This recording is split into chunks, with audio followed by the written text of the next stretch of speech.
Guys welcome to our YouTube channel. आज मैं आपको संख्याओं के बारे में बताने वाला हूँ कि भाज्य और अभाज्य संख्याओं के बारे में, कि भाज्य संख्याएं किसे कहते हैं और अभाज्य संख्याएं किसे कहते हैं। तो इस वीडियो में मैं आपको यही बताने वाला हूँ। तो चलिए वीडियो को स्टार्ट करते हैं। भाज्य संख्याएं, इसकी डिफिनेशन यानी परिभाषा, वह संख्याएं जिनके दो से अधिक गुणनखंड हों भाज्य संख्याएं कहलाती हैं। वह संख्याएं जिनके दो से अधिक गुणनखंड हों भाज्य संख्याएं कहलाती हैं। जैसे अब जैसे छोटी भाज्य संख्या है 4। अब 4 के गुणनखंड को देख लें। इसके गुणनखंड को निकालेंगे तो एक हो गया, एक 2 और एक 4। अब देखिए 1 2 3, इनके कितने गुणनखंड हुए? 3। तो ये 2 से अधिक गुणनखंड है ना, तो इसलिए 4 भाज्य है।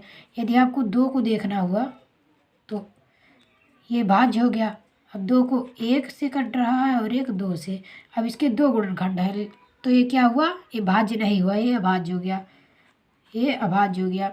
ऐसे ही यदि आपको और भाज्य की 9 देख ले, 1 3 और 9, तो इसके कितने गुणनखंड? 1 2 3, तो ये भाज्य हो गया।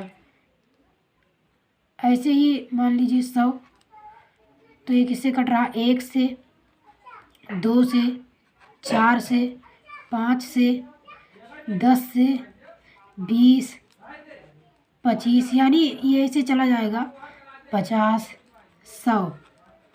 तो इसके 2 से अधिक गुणनखंड हुए ना, तो ये भी 100 ही भाज्य है। जिसके 2 से अधिक गुणनखंड हो वो सब संख्याएं भाज्य संख्याएं कहलाती हैं। वह संख्याएं जिनके 2 से अधिक गुणनखंड हो भाज्य संख्याएं कहलाती हैं। तो ये भी भाज्य हो गया।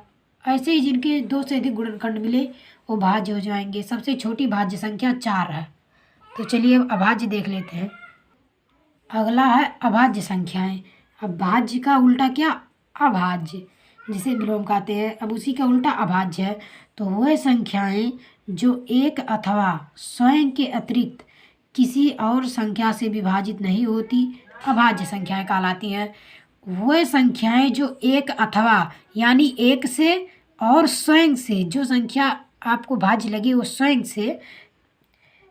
के अतिरिक्त किसी और संख्या से विभाजित ना हो, किसी और से विभाजित ना हो, संख्या से नहीं होती है, अभाज्य संख्याएं कहलाती हैं।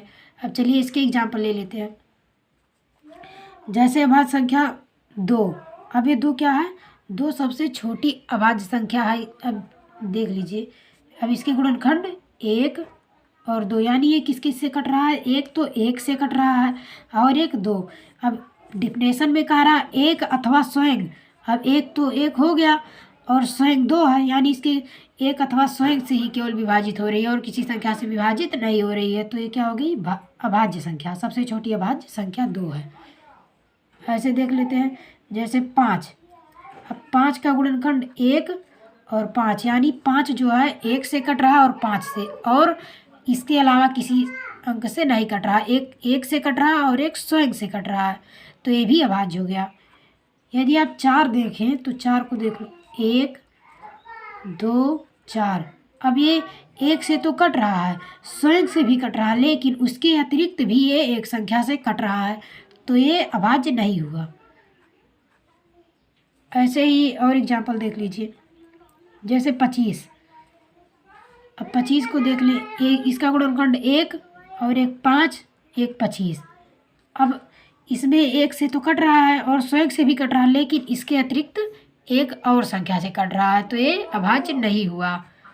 ऐसे ही आप और भी अंक देख सकते हैं। जैसे 17 है।